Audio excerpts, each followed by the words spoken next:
Dom Luszczyszyn is a staff writer at The Athletic, who you can also find on Twitter translating hockey analytics for the average fan. Now, he has developed a model for betting on hockey, but he's also very transparent about the pitfalls of sports gambling and the conflicts that come with gamifying sports journalism. So Dom, what is your number one rule concerning betting on sports? Don't. That is what I wrote, I think, 3 or 4 years ago when I pitched an idea on a how-to guide of how to bet on hockey, and it started with that. Don't, because it's not easy. It's not as easy as some people make it out to be, and it can be very stressful to ride the highs and lows that come from a full season of betting. Right, and those are some of the emotional and mental reasons which we're going to get into, but like from a practical standpoint, from a numerical standpoint, statistical standpoint, a probabilistic standpoint, why is don't bet on sports a good idea? Because most people don't win long term. It is a space that's dominated by a small number of individuals who win a large majority of the money available. And the casual person going to sports betting, if they don't know any better, if they don't know who to follow, if they are just going by their gut, will probably lose money long term. Okay, but at the same time, you've put a lot of work, time, energy into kind of building a stats-based model that guides your betting, and in turn guides a lot of other people's betting, because you have a fairly large following that follows what you write and kind of bets because you say bet that way. First, let's talk about how you came up with this model, because I'm intrigued.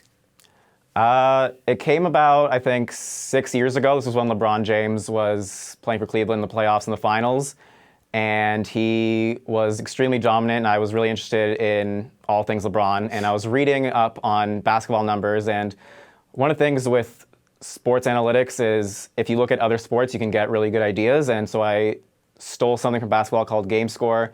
And basically, I just combined all the stats people use into one number to get a form of player value. And from that, I added up all the player values to create team values.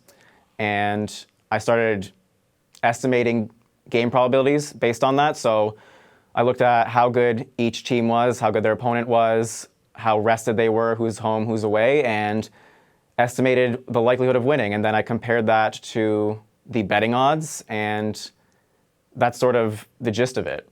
Okay, and so for you, how well has this model worked out in terms of betting on hockey from day to day and night to night?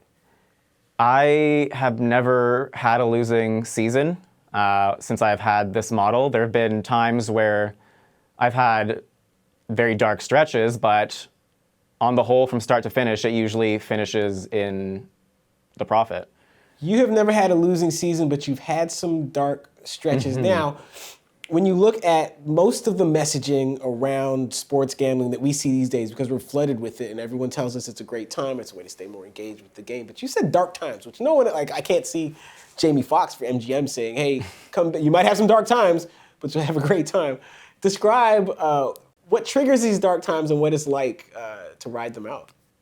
With betting, there's a lot of variance because you're dealing with the smallest edges over the bookmakers, who are very smart. They know what they're doing. They know where to set the lines. And if you are good enough, you can beat them long term. But there'll be times where things just don't work out that way, where you'll have a very hot streak, and then for a week, 2 weeks, a month, 2 months, you just can't seem to win. And from that, you start questioning whether you know all that much at all. If you're like me and you're writing about who to bet on, it sort of weighs on you a lot because you are now leading other people down the same dark path, and it's extremely difficult to deal with because it's not just my money now, it's other people's money, which is extremely daunting to me, and I personally had a hard time dealing with that more than losing my own.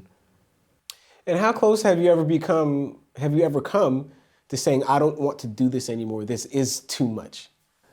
I had a lot of those moments this year, and one of the biggest things I learned during this terrible streak I was on was knowing when to stop, because I didn't. I didn't know when to stop betting. I kept thinking it'll get better, it'll turn. it always turns, and sometimes it just doesn't. And because I've never had a losing season, I had perhaps a bit of overconfidence in that. And when it just kept not turning, I spiraled for sure. And it's hard to deal with the times when things don't go well, when it's so publicly facing.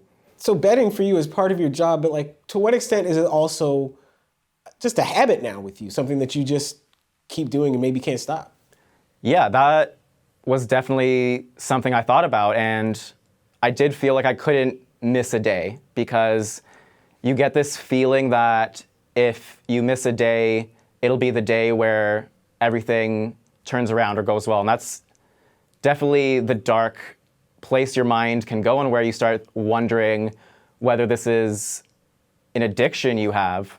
Every morning I woke up, knew that things might not go great, and just did it anyway. And then at night I would feel, I guess, depressed again, and then I'd wake up and do it all over again.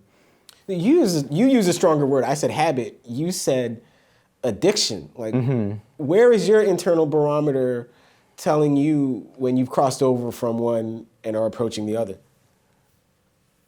I didn't know for the longest time, I guess, that's what it might be. I don't know if that's what it is. It's hard to really discern when it's become a part of my job and career, and because I know that I'm good at it, that's hard to know where that line is. But I think for me going forward, knowing what I went through this year, knowing how dark things got, there are definitely signs and red flags of understanding where things are a bit too much, and understanding at what point I need to stop.